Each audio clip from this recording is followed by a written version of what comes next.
خیلی از دوستان با دیدن این شکل فکر میکنن که خب این که شکل خیلی ساده ایه و کشیدن اون زیاد سخت نیست، ولی در ادامه این کلیپ خواهیم دید که توی همین قطعه ساده نکات بسیار ارزشمند و بسیار مهمی گنجونده شده که میتونه خیلی جاها به داد شما برسه و بهتون کمک کنه. با من همراه باشید تا این نکات رو بهتون آموزش بدم.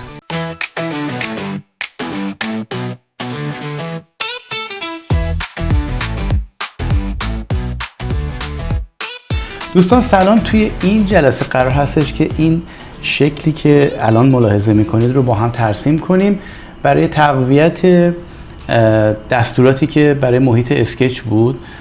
ما فعلا روی این قضیه داریم خوب کار میکنیم تا بتونیم اسکچ کشیمون رو تقویت کنیم و اون دستوراتی که توی دوره مقدماتی یاد گرفتیم رو کاملا حفظ کنیم و روش قوی بشیم. خب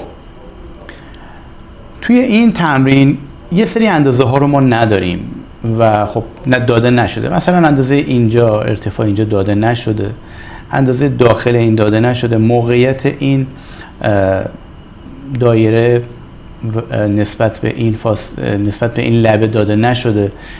اینا رو نگران نباشید چون تمرین هست. ما خودمون عددی رو در نظر میگیریم که تقریبا نزدیک باشه به این اندازه و شکلمون رو نهایی میکنیم. خب نرم افزار سالیدورک رو باز میکنیم، وارد محیط پارت میشیم و یکی از پلن ها رو انتخاب میکنیم. از محیط اسکچ اولین کاری که انجام میدم دایره وسط رو میکشم، چون بهتر از وسط این دایره رو شروع کنیم. اندازه‌ای که برای این دایره داده شده شعاع 24 میشه ضرب در 2 میشه 48 برای قطر این دایره هست.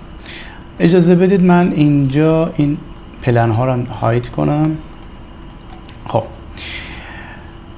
دومین المانی که میتونیم رسم کنیم الان این لوبیایی هستش که اینجا ترسیم شده. من اول یه دونه خط سنتر یا خط سنتر لاین اینجا میکشم، یه دونه هم اینجا میکشم برای اینکه بتونم زاویه رو براش در نظر بگیرم و این خط کمکی رو اینجا قرار بدم. 135 این خط کمکی.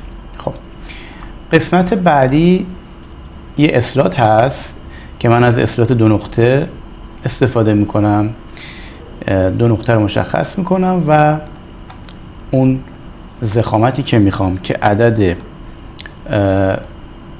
آری که داده آر 6 هست، یعنی 12 رو اینجا میدم. و الان یه نکته‌ای که وجود داره، ما باید فاصله این نقطه تا اینجا رو بدیم.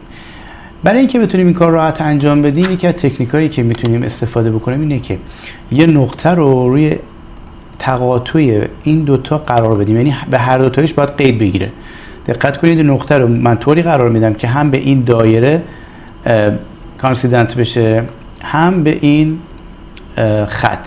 در اصل قیدی که خودش در نظر میگیره قید اینترسکشن هست، یعنی تقاطع رو میاد در نظر میگیره. خب بعد میام عدد این رو از این نقطه کمک میگیرم و عدد 3 رو در نظر میگیرم. خب اینم این اسلات ما و اینجاها اضافه هست که الان از دستور تریم استفاده میکنم و این اندازه ها رو پاک میکنم.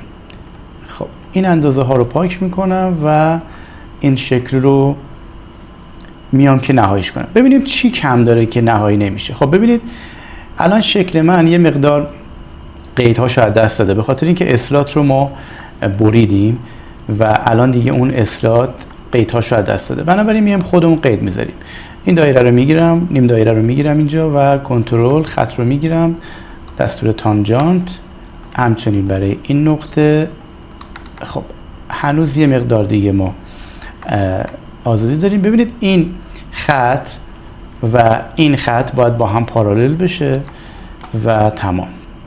و الان ما این نقطه رو پاک میکنیم، این خط هم میذاریم خط ست. این قسمتمون نهایی شد. خب برای ادامه میریم بالا و یه خط مستقیم رو به صورت افقی با اندازه 130 میکشیم و اون رو در وسط این نقطه قرار میدیم، یعنی وسط این خط رو با وسط این نقطه قرار میدیم. یه نکته رو اینجا بگم، شما میتونید با راست کلیک روی خطتون نقطه میت پوینتتون رو انتخاب کنید، یعنی میت پوینت این خط رو انتخاب کنید با راست کلیک و انتخاب گزینه سلکت میت پوینت.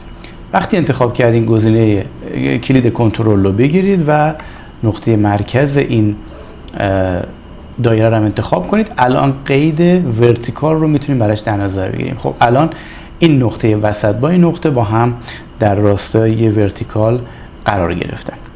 یه عددی رو من اینجا میدم، تقریبا همین 40 میتونه خوب باشه براش. خب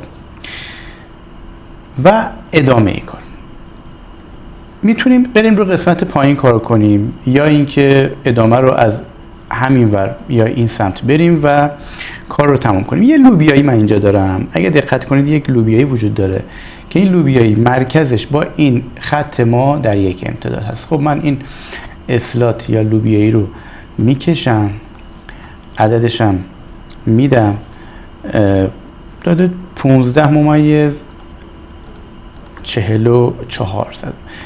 خب یکی از نکاتی که الان باید بهتون بگم، ببینید بچه ها، برای اینکه بتونیم پشت تا پشت یک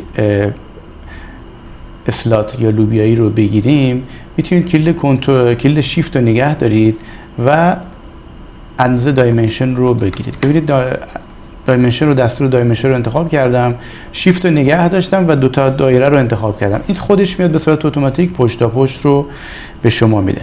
عدد 15.44 رو میذاریم اینجا، نقطه مرکز رو با نقطه انتهای این خط ورتیکال میکنم و خود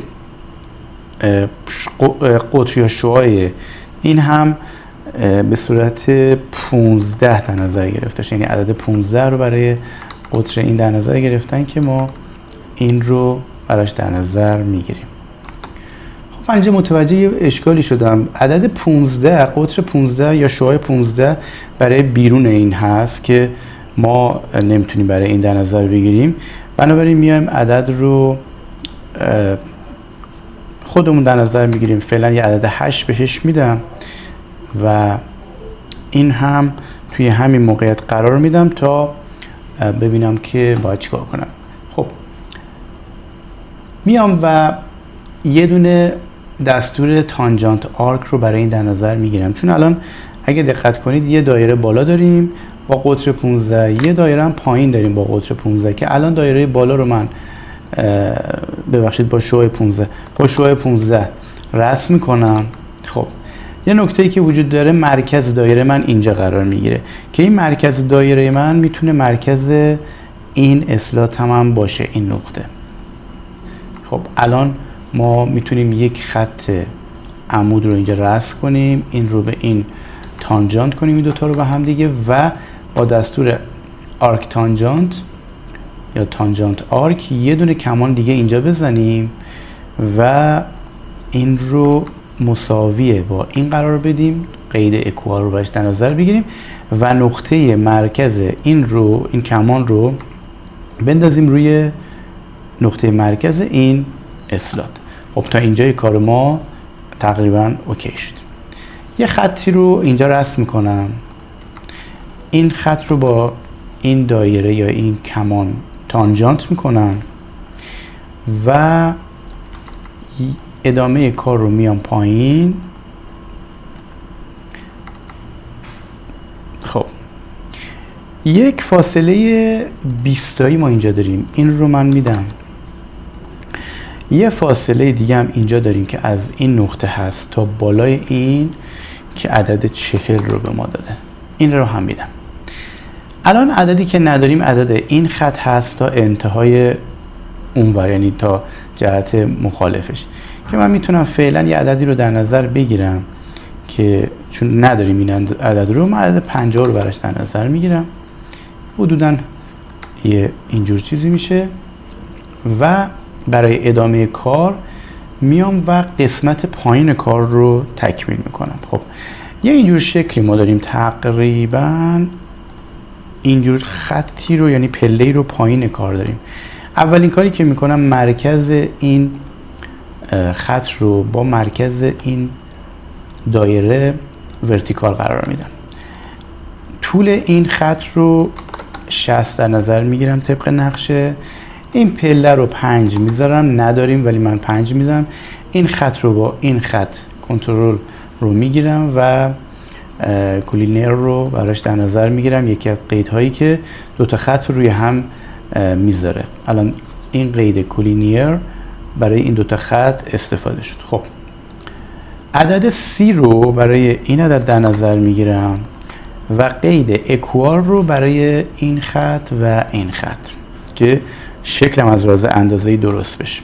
خب یک عدد 50 رو ما داریم که از انتهای این هست تا زیر این رو هم بهش میدم. الان اگه ببینید شکل ما فول دیفاین شد و تا اینجا شکل کامل فیت هست و هیچ مشکلی نداره. خب یه دونه آرک، تانجانت آرک رو برای اینجا در نظر میگیرم که یه دایره رو به قطر یه نیم دایره به شعاع 20 رو اینجا داریم و از این هم یه خطی داریم به اینجا، این قسمت به اینجا. خب این رو هم من میام تانجانت میکنم و به مرکز همین کمان هم یک دایره رو رسم میکنم که شعاع 8 یا قطر 16 رو داره. خب تقریبا نصف کار ما تموم شده و الان ما میتونیم این قسمت رو با تمام خطها و علمان هایی که داره رو میرور کنیم به سمت دیگه. خب من اینا رو همه رو انتخاب میکنم، دستور میرور انتیتی رو میزنم و محور رو یا این خطچین یا پلن این پلن، حالا فکر میکنم اگه اشتباه نکنم رایت رو میتونم براش در نظر بگیرم، ولی خب الان اینجا چون پلن رو مخفی کردم من میام و این خط سنتر رو براش به عنوان محور میرور در نظر میگیرم. همونجوری که میبینید المان هایی که اینجا بود تماما میرور شد. خب این رو اوکی میکنم، شکلم کاملا فول دیفاین هست، تقریبا درسته. حالا شاید یه مقدار توی این لوبیایی ها بتونیم لوبیایی رو بزرگتر کنیم. من این رو میام و 12 در نظر میگیرم که یه مقدار نزدیک بشه به واقعیت.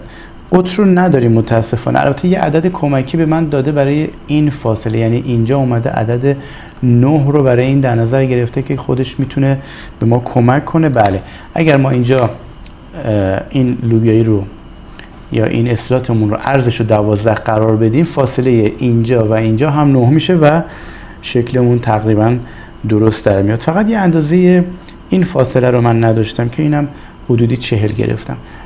خب این شکل هم دیگه کار خاصی نداره، میتونیم از دستور اکستراد استفاده کنیم و یک ضخامت 5 یا 10 رو براش در نظر بگیریم و این شکلمون تموم هست. این تمرین رو هم انجام دادیم با هم دیگه.